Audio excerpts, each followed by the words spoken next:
Hoje eu queria trazer para vocês alguma coisa que eu já tenho pensado há algum tempo. Na verdade é uma dúvida, né?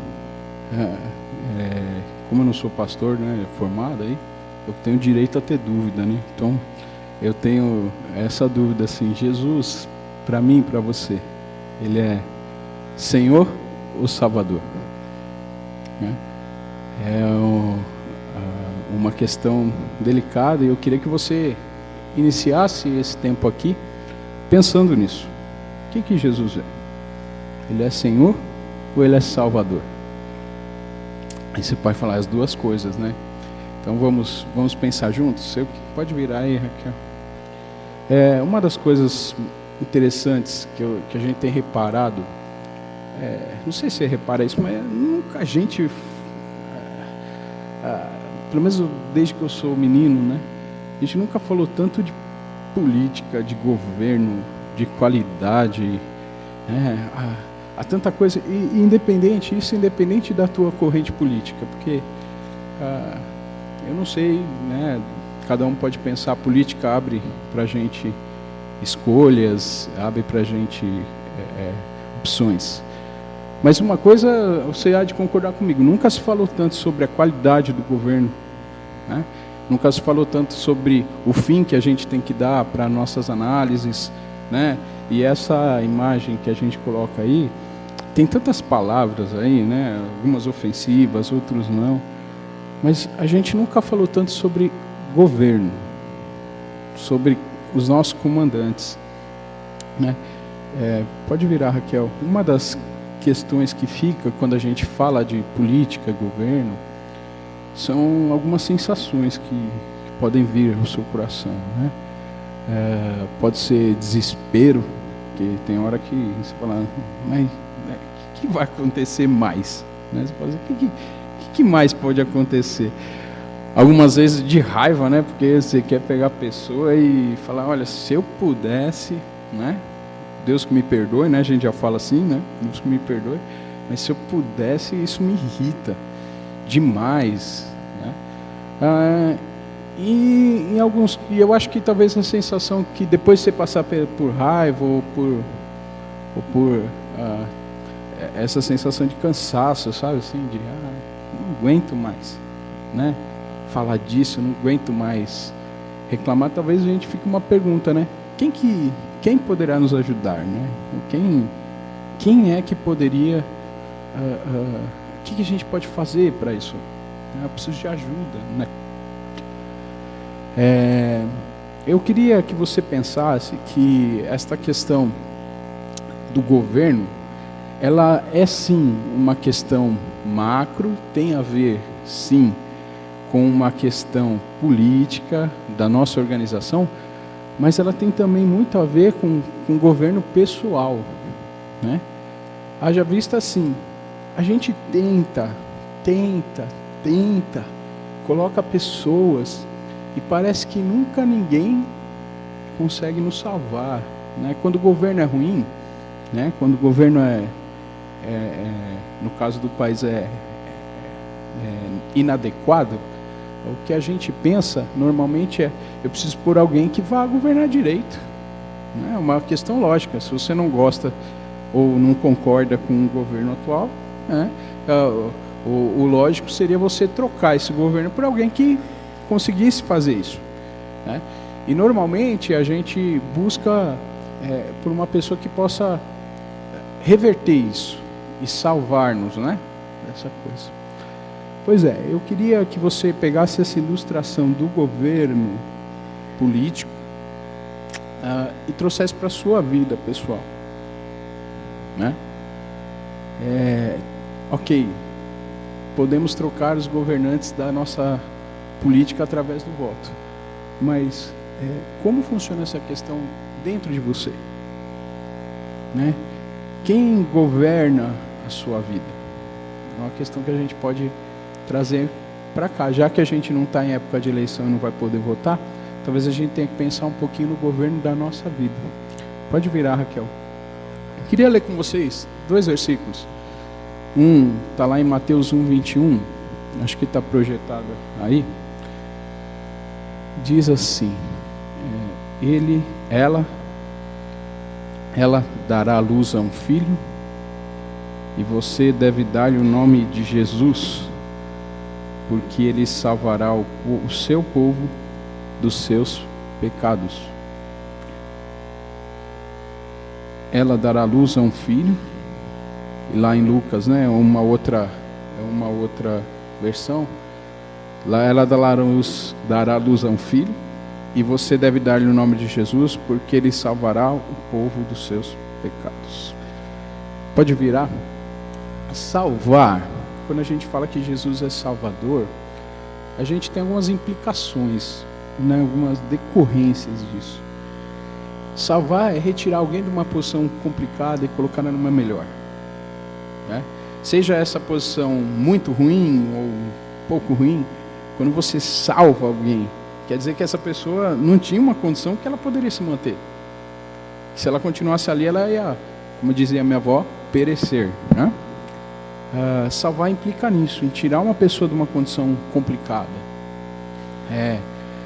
Na Bíblia e na história da salvação, a gente tem tratado muito isso aqui. A salvação, ela é de graça, ela não precisa de pagamento, né?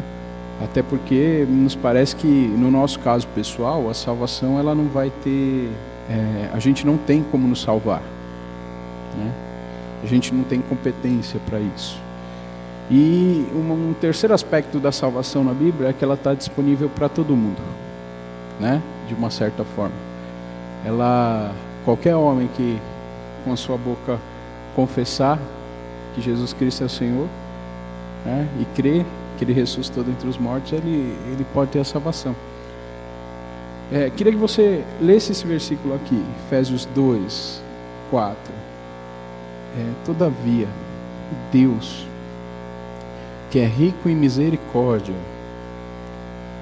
pelo grande amor com que nos amou, deu-nos vida juntamente com Cristo, quando ainda estávamos mortos em transgressões.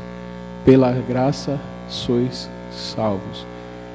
Então, se você tiver alguma dúvida ainda de que você é salvo, não pelos seus méritos ou não pelo que você possa fazer, esse versículo ele traz uma realidade. Deus não te salvou depois, porque poderia assim, o versículo não diz assim: todavia Deus, que é rico em misericórdia, em amor, deu-nos vida juntamente com Ele, quando a gente acreditou nele e começou a fazer coisas boas, então Ele nos deu vida. Não. Ele diz que Jesus nos salvou justamente porque quando a gente ainda nem sabia o que era pecado direito, quando você ainda nem tinha consciência do quanto você devia para Deus, quando você está morto em transgressões, transgressão aí é transgressão da lei de Deus, Deus te amou tanto que te salvou. Então não dá para a gente falar sobre salvação pensando em méritos nossos, porque a gente foi salvo quando estávamos mortos, né? Todavia, né, me parece, às vezes a gente não consegue nem entender essa salvação gratuita, né? Porque tudo que você conhece de religiosidade invoca de você algumas obrigações, né? Geralmente quando você fala que você é cristão para alguma pessoa aí, eles olham assim para você, falam assim: mas você tem que usar, você tem que ir na igreja, tem que dar o dízimo, não sei. Religiosidade tem a ver na cabeça das pessoas com obrigação, né?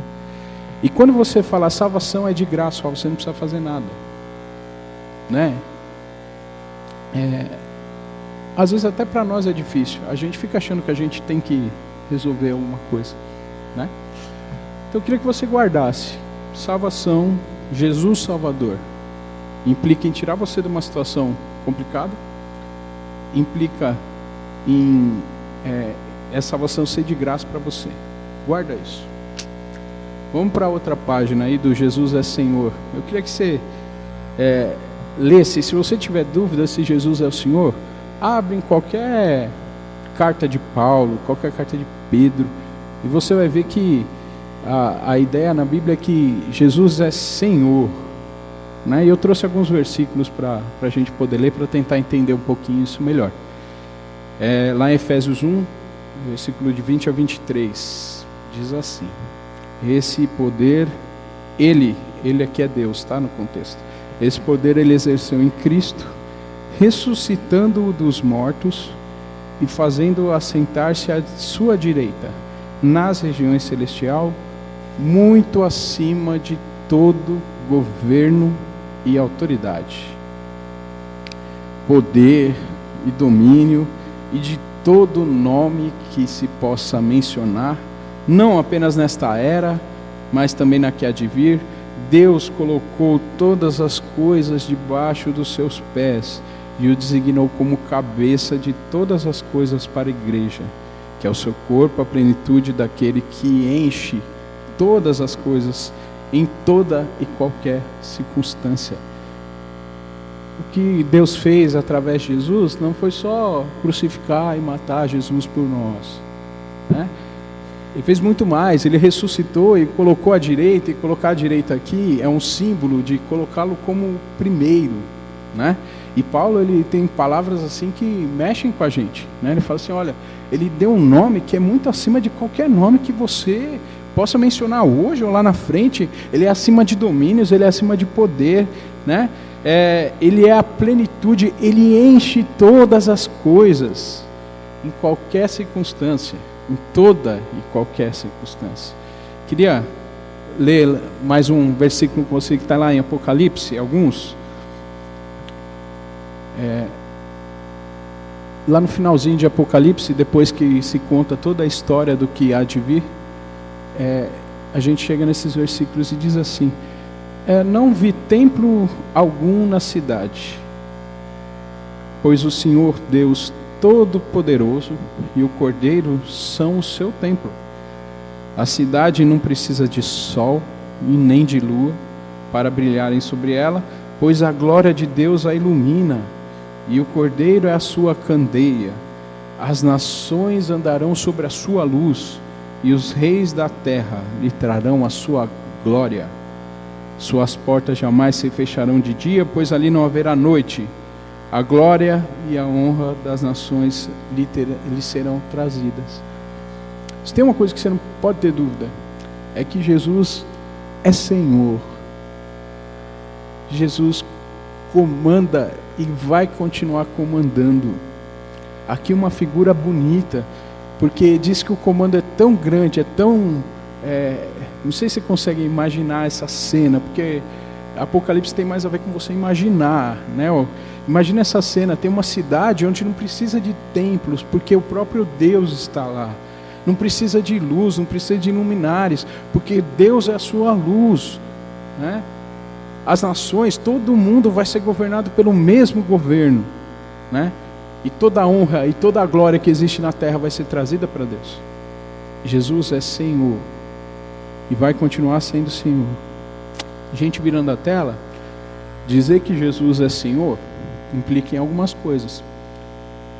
Primeira coisa, dizer que Jesus é Senhor implica em dizer que nós estamos debaixo do seu governo.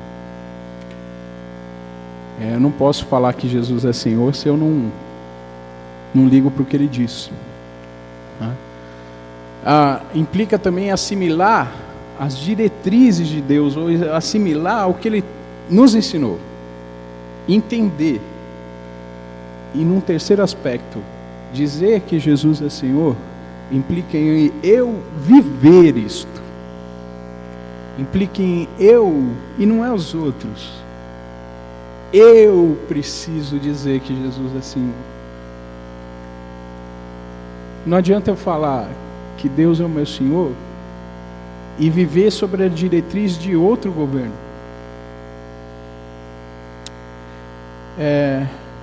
Virando a tela, fica uma questão complexa, né?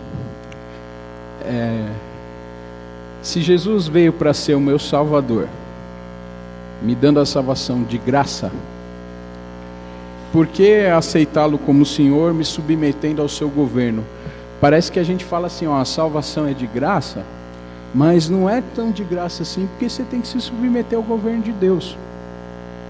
Você já não teve essa, assim, essa dúvida me permeava e me confundia muito a cabeça antes. Porque, poxa, a salvação é de graça, então por que eu tenho que ficar cumprindo as coisas que Deus me manda? Por que eu tenho que aceitar Ele como Senhor? Não é de graça? E a gente tem estudado na mocidade a carta de Romanos, né? E eu acho que lá em Romanos a gente encontra a resposta para isso, né? Queria que você lesse comigo Romanos de 1, 26 a 32.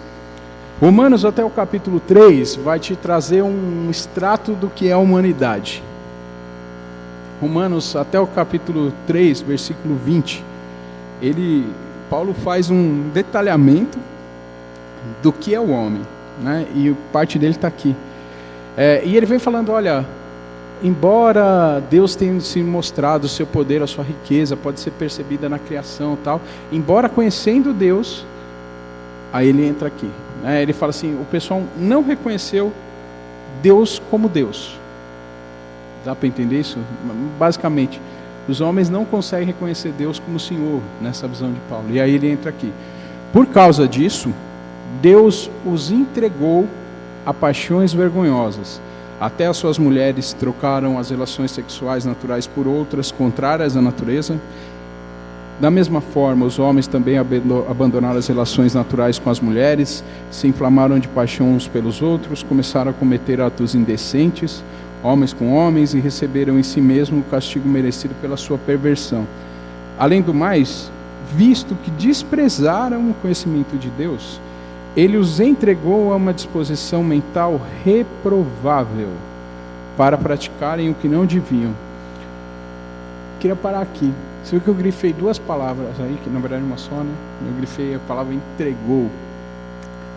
Parece que Deus, Ele não pegou e fez alguma coisa contra esses homens maus, assim, né? De certa forma. Deus não chegou a ter uma ação punitiva. Parece que Deus os entrega. Mais ou menos assim. Eu tenho um filhinho que chama Eduardo, ele é um pouquinho arteiro, né? E às vezes ele está aprontando as coisas e você fala assim, filho, não mexe aí que você vai cair, né? Aí ele continua, dá uma risadinha e você fala, não mexe aí que você vai cair. Ele continua, aí chega uma hora, o que eu faço? Eu não derrubo ele, eu entrego ele para o que ele quer fazer. O que acontece? Ele cai. É mais ou menos essa figura que está aqui. Deus os entregou. Deus não, nesse contexto aqui, Deus não está tomando uma ação punitiva. E como é que os homens, quando Deus os entrega a fazer o que eles, né, quando Deus coloca para fazer o que eles querem, né, o que o homem deseja, Deus fala, então tá bom, faz. Como é que eles se tornam? E aí diz, tornaram-se cheios de toda sorte de injustiça, maldade, ganância, depravação, estão cheios de inveja, de homicídio, rivalidade, engano, malícia, são bisbilhoteiros, caluniadores, inimigos de Deus, insolentes, arrogantes, presunçosos, inventam maneiras de praticar o mal, desobedecem aos pais, são insensatos, desleais, sem amor pela família, implacáveis, embora, e aí é uma questão, embora conheçam o justo decreto de Deus, de que as pessoas que praticam tais coisas merecem a morte, não somente continuam a praticá-las, mas ainda aprovam aqueles que a praticam. Romanos traz um detalhe, eu vou pedir para virar, que o homem, quando governa, se ele governar por si, ele faz um governo catastrófico. Não adianta.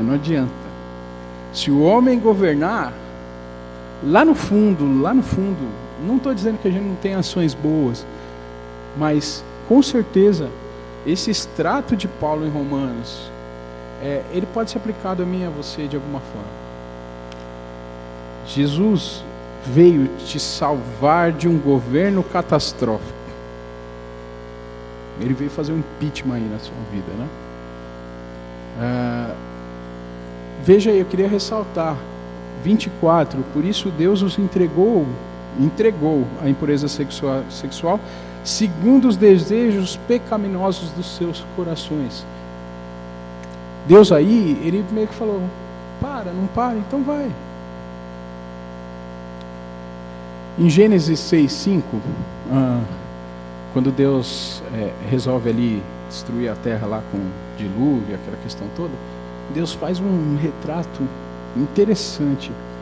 Diz assim: o Senhor viu que a perversidade do homem tinha aumentado na terra e que toda a inclinação dos pensamentos do seu coração, olha que triste, era sempre e somente para o mal.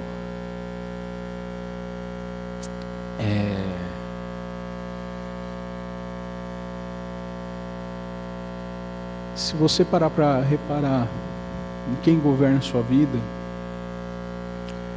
talvez você chegue à conclusão que quem governa a sua vida é você mesmo. E às vezes a gente pode cair numa ideia complicada de que, de alguma forma, o nosso governo ele pode ser um governo, ele poderia ser um governo muito bom. O problema é que parece que quando eu e você governamos a nossa vida, o nosso governo ele tende a catastrófico. Vai ter inflação no governo da sua vida, vai ter taxa alta no governo da sua vida, vai ter desemprego no governo da sua vida. O que você precisa perceber é que se Deus deixar que a humanidade tenha o seu próprio governo, esse governo vai ser catastrófico. Esse governo vai precisar de salvação. Queria vir aí, Raquel. Romanos 6,12. A ideia é que o senhorio de Cristo não é uma obrigação a mais para mim e para você. Se você encarar o Senhor, Jesus Senhor, como sendo um problema para nós, porque são obrigações, a salvação de Deus é expressa no senhorio de Cristo, na sua e na minha vida. A salvação de Deus, ela veio para tirar a gente do governo e pôr o senhorio de Cristo. Este governo de Cristo, esse senhorio de Cristo que faz da salvação algo especial. Porque Deus não só nos perdoou dos pecados, mas nos livrou do governo de nós mesmos. Deus nos livrou de nós mesmos para colocar um novo senhorio, uma nova vida, uma vida diferente. Então, não faz sentido você aceitar a salvação de Deus e não aceitar o seu senhorio. Porque se você aceita a salvação de Deus, mas não aceita o senhorio de Deus, você não entendeu do que Ele veio te salvar.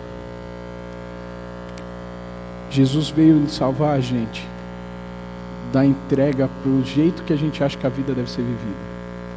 E veio implantar um governo que não tem comparação. Né? Esse governo não tem erro. Né? É muito bom esse governo. Mas a gente acha lá no fundo que é melhor eu governar. Que eu sei o que é melhor para mim. E aí está o que a gente chama de falácia, o que a gente chama de erro do nosso pensamento. O fato da gente governar a nossa vida não quer dizer que esse governo vai ser bom. Ainda que as pessoas hoje em dia digam para você, seja você, você tem que fazer, você tem que ser feliz, você tem que...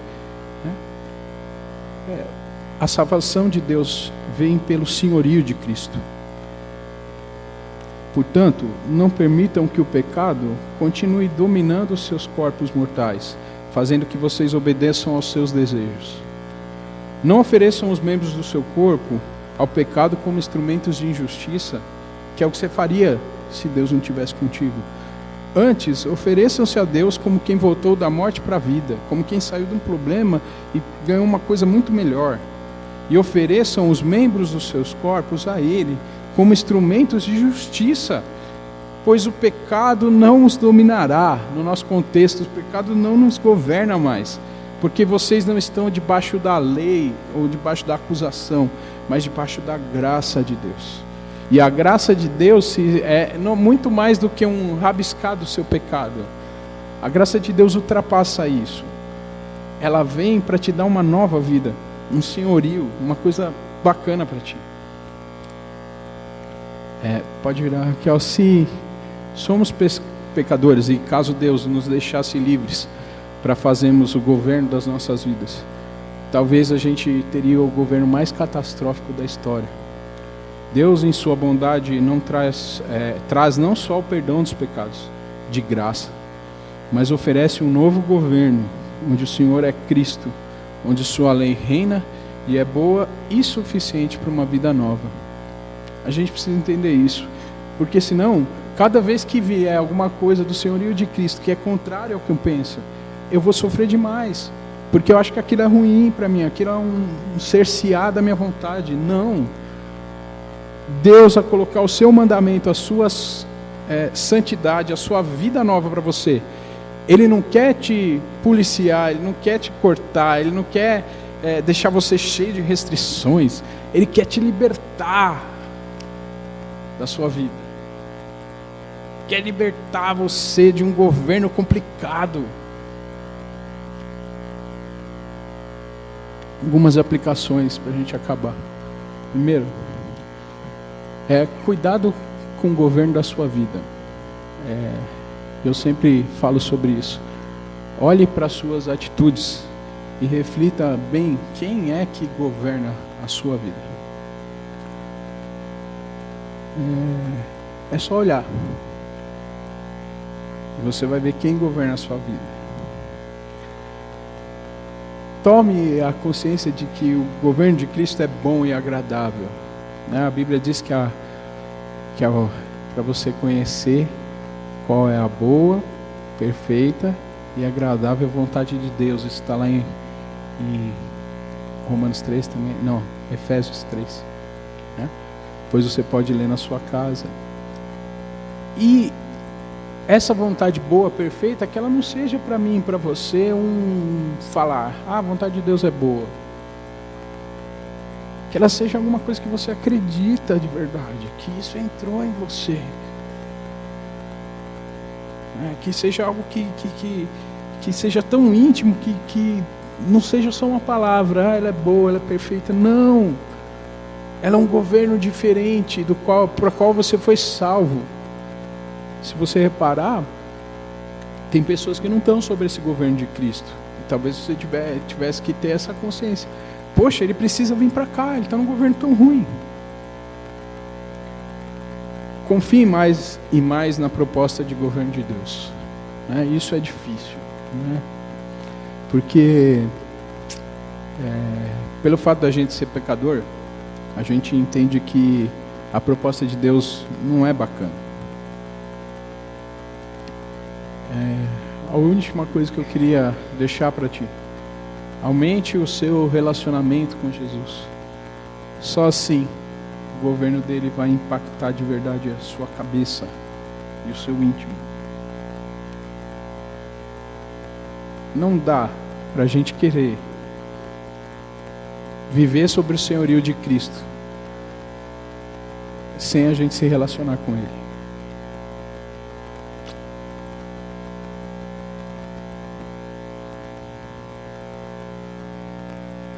Jesus nasceu, hoje na cidade de Davi nasceu o Salvador, que é Cristo, o Senhor. Não há dicotomia, não há problema entre Deus salvando e Deus reinando. Na verdade, a salvação é o reinado de Deus. Vamos orar?